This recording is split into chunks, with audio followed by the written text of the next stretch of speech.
سميتي أحمد. كيعرفوني الناس بمول كاميو. حياتي كلها وسط الطرقان، يوم بعد يوم كان عندي مهمة نوصل السلعة لمدن بعيدة. كنت دايما في الطريق، واخا الليل والبرد كنت كنحارب باش نوصل ديما في المواعيد. الطريق بالنسبة ليا ما كانت كتخوفني، كنت عارفها وحافظها مزيان. ولكن في واحد الليلة كلشي تبدل. كان الليل غارق في الظلام، والبرد قاسي كيعصر في العظام. كنت سايق في طريق خاوية بلا حتى شي حركة، غير صوت الموتور ديال الكاميو هو اللي كان كيتسمع، والراديو كان خاسر ساكت بحال الصمت اللي مخيم على كلشي. وانا مركز في الطريق قدامي لاحظت شي حركة غريبة في جنب الطريق. زدت شوية في السرعة وبديت كنقرب. من بعيد شفت مرا واقفة وسط الظلام، كانت كتشير ليا باش نوقف ليها.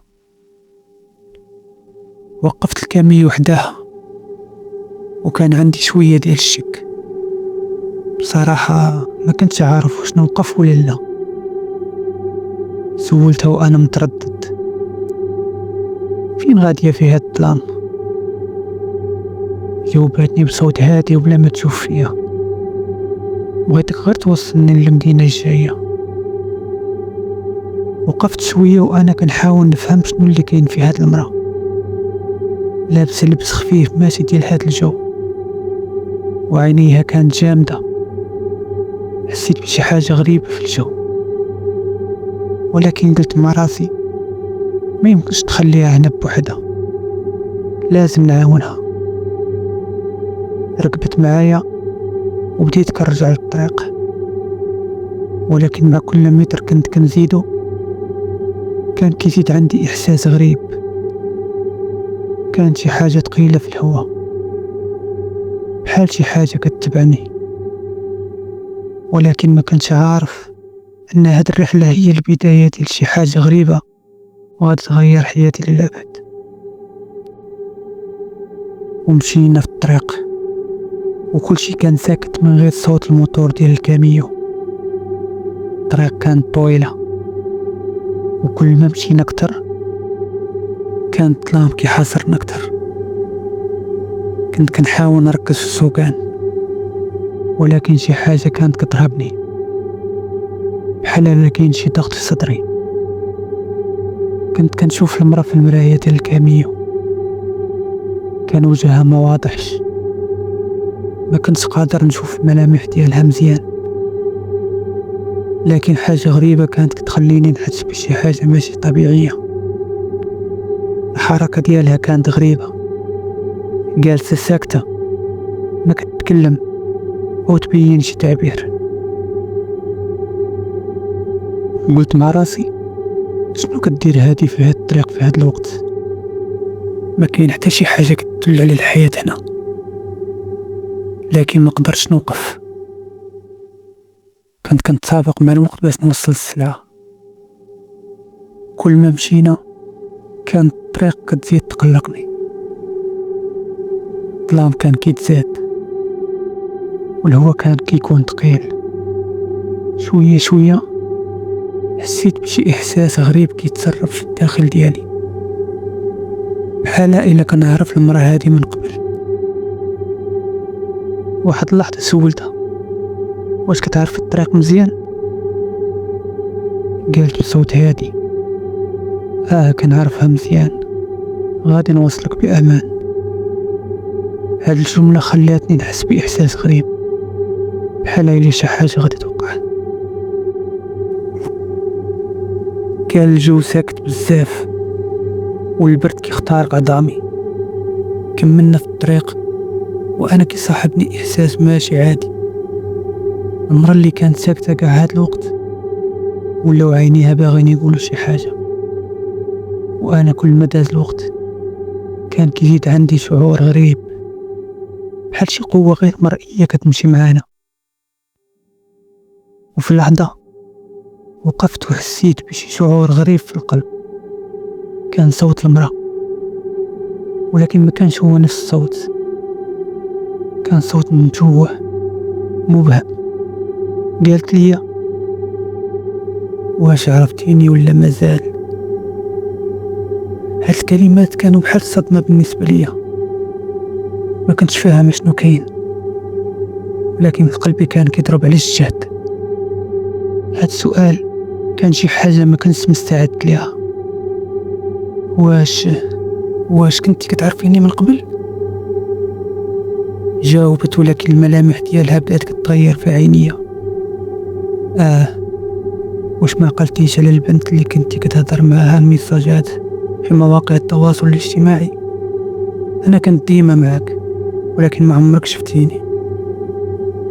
هدرت مع راسي، مستحيل. كنت شاك فيها، ولكن من الداخل ديالي كان عندي احساس غريب ديال الصدمة. كلشي كيبان ماشي معقول. سولتها وانا مرتبك: كيفاش هاد الشي؟ ضحكت ضحكة غريبة وقالت: انا هي اللي وعدتيها بالزواج، واخا ما عمرك شفتيني. الحقيقة انا كنت ديما معاك، وانت ما كنتيش ملاحظ هاد الشي. وحتى في هاد اللحظة كنت كنفكر: واش هاد الشي حقيقي؟ واش هاد المرأة هي نفسها اللي كنت كنهضر معاها شحال هادي؟ واش فعلا وعدتها؟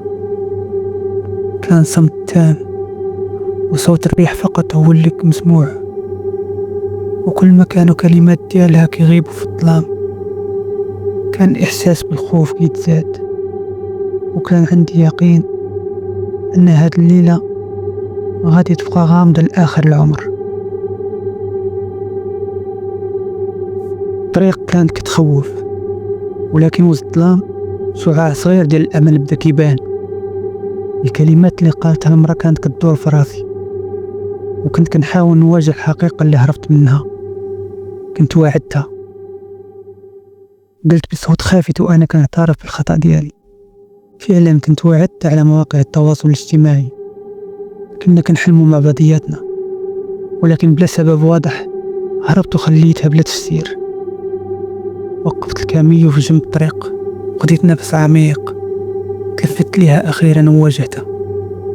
سمحي لي على كل شيء. كنت خايف من الالتزام، خايف نكون شخص ما يستحقكش، ولكن اليوم فهمت الخطأ ديالي وما غاديش نهرب منك مرة أخرى. المرة شافتني بعينيها اللي كانوا لأول مرة كيبان فيهم لمعة ديال الحزن والارتياح.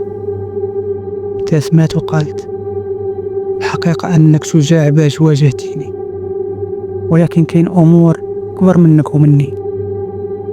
كنت هنا باش نتأكد أنك تعلمتي الدرس ديالك. الظلام اللي كان حصرنا بدا كيتبدد شوية بشوية، والطريق قدامي ولات واضحة. حسيت براحة غريبة وسط صدري، وكأن حمل كبير تهز من على كتافي. وصلنا لمدخل المدينة.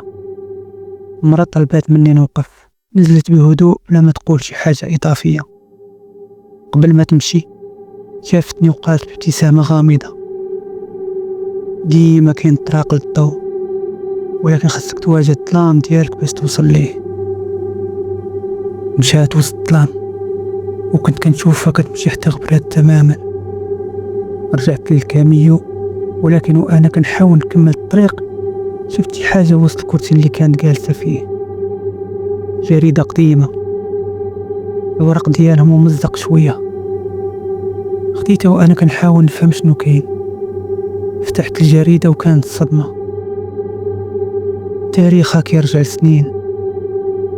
العنوان الرئيسي كان مكتوب فيه: انتحار شابة بسبب خيانة وعد زواج عبر مواقع التواصل الاجتماعي. الحروف بداو كيضيعوا قدامي، وكأن الأرض كانت كتهرب من تحت رجلي. الاسم، الصورة، كل شي كان واضح. هي مبقيتش عارف واش اللي وقع كان حقيقي ولا حلم، ولكن اللي كنت متأكد منه هو أن حياتي ما غاديش تبقى بحال قبل. الطريق اللي كنت كنحس أنها طويلة ومظلمة رجعت مليئة بالدروس. وختام هاد الليلة كان بداية جديدة بالنسبة ليا. وكانت هذه هي القصة ديالي اللي واجهت فيها الظلام ديال الماضي بطريقة ما كنتش كنتوقعها. إلا عجبتكم القصة وكنتوا باغيين قصص أخرى غامضة ومشوقة، ما تنساوش تشاركوا في القناة وتفعلوا زر الجرس باش توصلكم حلقات جديدة.